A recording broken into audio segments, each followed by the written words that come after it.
देखिए यह प्रश्न है भाषा और चिंतन पाठ से है। ठीक है, देखिए देखिए पहला प्रश्न, भाषा एक माध्यम है भावों को अभिव्यक्त करने का, विचारों को अभिव्यक्त करने का, भावों एवं विचारों दोनों को अभिव्यक्त करने का, उपरोक्त में से कोई नहीं।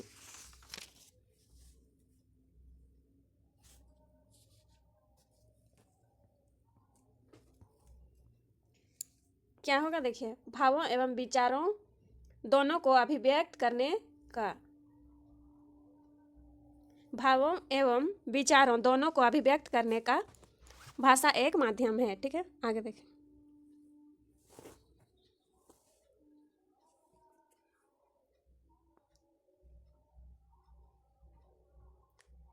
बालक सामवेगिक अभिव्यक्ति प्रस्तुत करता है, रोकर और हंसकर दोनों द्वारा, उपरोक्त में से किसी के द्वारा नहीं।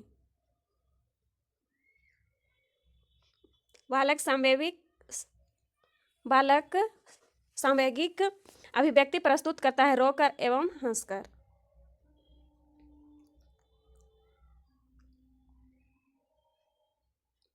रोकर एवं हंसकर दोनों द्वारा। बालक सामवेगिक अभिव्यक्ति प्रस्तुत करता है, बालक सामवेगिक अभिव्यक्ति प्रस्तुत करता है रोकर एवं हंसकर दोनों द्वारा। अब तीसरा प्रश्न देखिए,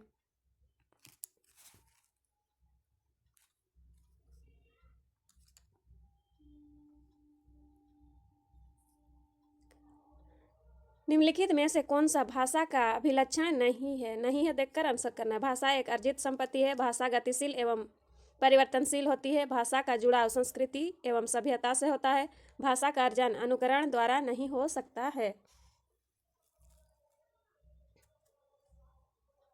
नहीं है कह रहा, ठीक है, तो भाषा एक अर्जित संपत्ति है, भाषा गतिशील एवं परिवर्तनशील है, भाषा का जुड़ाव संस्कृति एवं सभ्यता से होता है। तो नहीं है कह रहा है प्रश्न में, इसलिए क्या होगा, भाषा का अर्जन अनुकरण द्वारा नहीं हो सकता है, यह होगा। ठीक है,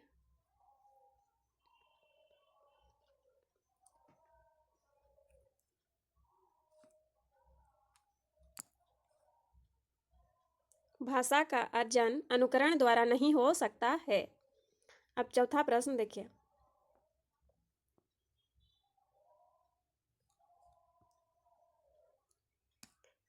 निम्नलिखित कथनों पर विचार कीजिए। स्वनिम ध्वनि की सबसे छोटी इकाई होती है, रूपिम शब्द का छोटा रूप होता है। जब बच्चों को स्वनिम का ज्ञान हो जाता है तो वह शब्दों को सीखना आरंभ कर देता है। स्वनिम एवं रूपिम के संदर्भ में उपरोक्त दिए गए कथनों में से कौन सा यह से सही है? देखिए, स्वनिम ध्वनि की सबसे छोटी इकाई होती है, सही है। रूपिम शब्द का छोटा रूप होता है। जब बच्चों को स्वनिम का ज्ञान हो जाता है तो वह शब्दों को सीखना आरंभ कर देते हैं। ठीक है, ये क्या है, सभी सही है।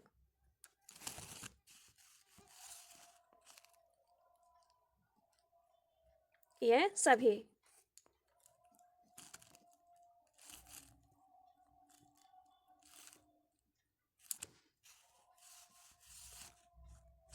देखिए, एक नवजात शिशु ध्वनि को पहचानना आरंभ कब कर देता है? 3 माह में, 6 से 7 माह में, 5 से 6 माह में, 4 से 5 माह में।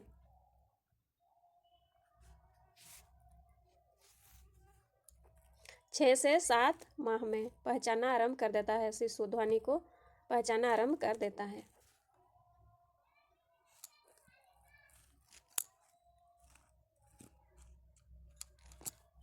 निम्नलिखित में से भाषा सीखने का कौन सा साधन है? अनुकरण, खेल, बातचीत, ये सभी। ये सभी होगा, अनुकरण, खेल, बातचीत, ये सभी। ये सभी। ठीक है, आगे देखिए 7वां प्रश्न,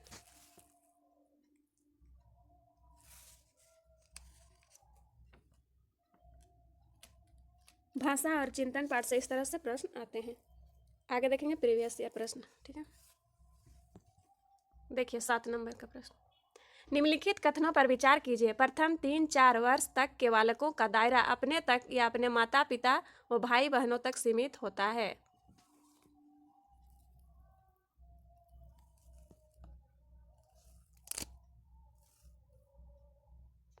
देखिए ये सही है ना। 3-4 वर्ष तक बालकों का दायरा अपने तक या अपने माता पिता भाई बहनों तक सीमित रहता है। ठीक है, आगे देखिए। 4 वर्ष की अवस्था में बालकों के पास लगभग 1600 शब्दों का संग्रहण या कलेक्शन हो जाता है।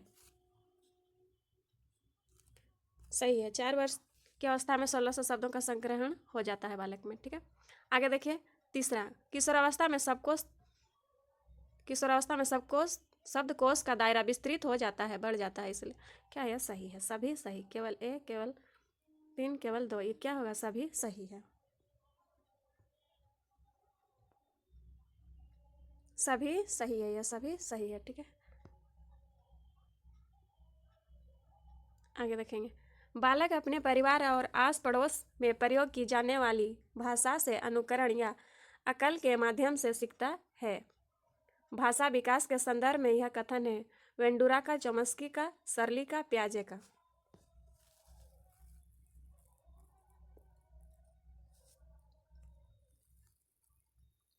बालक अपने परिवार तथा आस पड़ोस में प्रयोग की जाने वाली भाषा से अनुकरण या अकल के माध्यम से सीखता है। यह किसका कथन है? वेंडुरा का।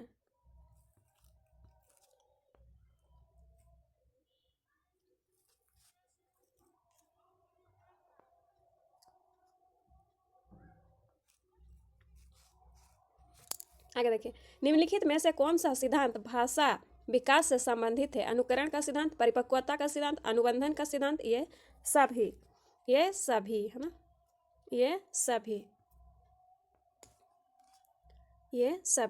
अनुकरण का सिद्धांत, अनुबंधन का सिद्धांत, परिपक्वता का सिद्धांत भाषा विकास से संबंधित है, भाषा विकास से संबंधित है।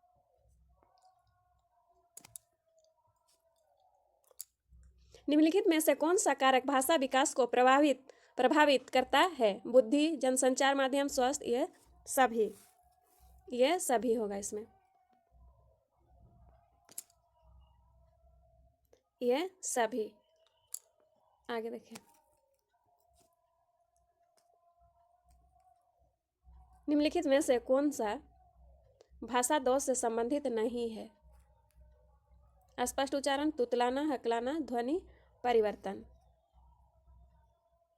दोष नहीं है। तुतलाना भाषा दोष है, हकलाना भाषा दोष है, ध्वनि परिवर्तन, स्पष्ट उच्चारण ये नहीं है। देखिए नहीं दिया है, नहीं देखकर आंसर करना है। दोष से संबंधित नहीं है।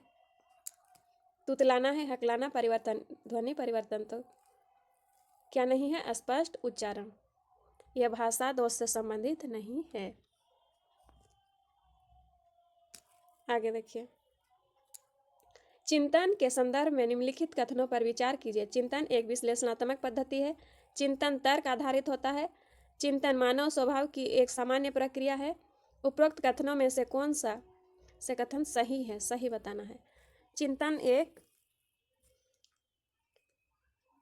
एक विश्लेषणात्मक पद्धति है, सही है। चिंतन तर्क आधारित है, सही है। चिंतन मानव स्वभाव की एक सामान्य प्रक्रिया है। केवल 1, केवल 2, केवल 3, ये सभी सही हो जाएगा। ठीक है, सही है, ये बताना है।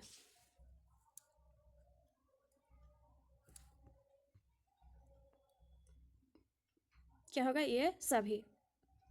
आगे देखिए। बच्चे संसार का आंतरिक निरूपण के माध्यम से ही करते हैं। चिंतन के संदर्भ में यह कथन किस मनोवैज्ञानिक का है? पियाजे, चॉम्स्की, सर्ली, वाइगोत्स्की।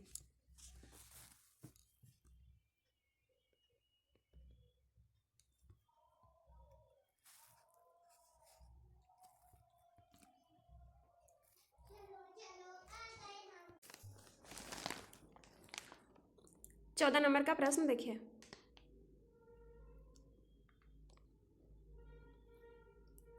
तर्क उद्देश्यपूर्ण होता है। देखिए, निम्नलिखित कथनों पर विचार कीजिए। तर्क उद्देश्यपूर्ण होता है। तर्क चिंतन का एक मुख्य पक्ष होता है। अधिकतम वैज्ञानिक तर्क आगमन प्रकृति के होते हैं। तर्क एवं संदर्भ में उपरोक्त कथनों में से कौन से कथन सही है? 1, 2, 2, 3, 3, 1, यह सभी। देखिए, इसे समझिए पहले। तर्क उद्देश्यपूर्ण होता है, सही है। तर्क चिंतन का एक मुख्य पक्ष होता है, सही है। अधिकतम वैज्ञानिक तर्क आगमन प्रकृति के होते हैं। आगमन का अर्थ होता है उदाहरण से नियम की ओर, ठीक है। तो क्या होगा? यह सही है। अधिकतम वैज्ञानिक तर्क आगमन प्रकृति के होते हैं। ये सभी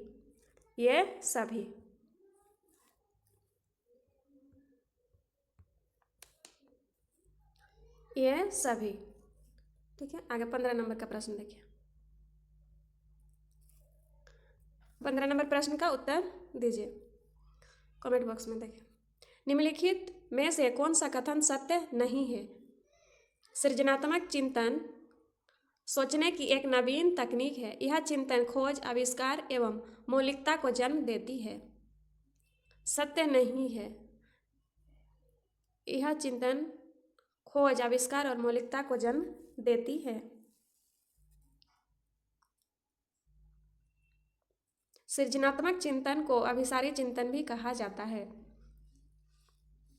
अभिसारी नहीं, अपसारी। सृजनात्मक चिंतन को अपसारी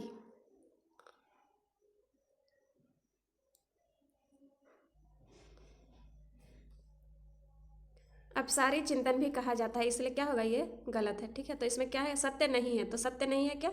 सृजनात्मक चिंतन को अभिसारी चिंतन भी कहा जाता है, यह सत्य नहीं है, ठीक है। इसलिए क्या होगा? ये 3 नंबर।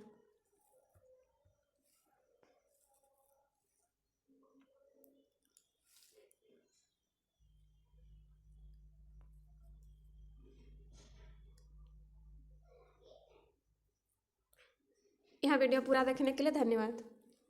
आगे का प्रश्न दूसरा क्लास में देखिएगा, ठीक है। यह वीडियो कैसा लगा कमेंट बॉक्स में कमेंट कीजिए।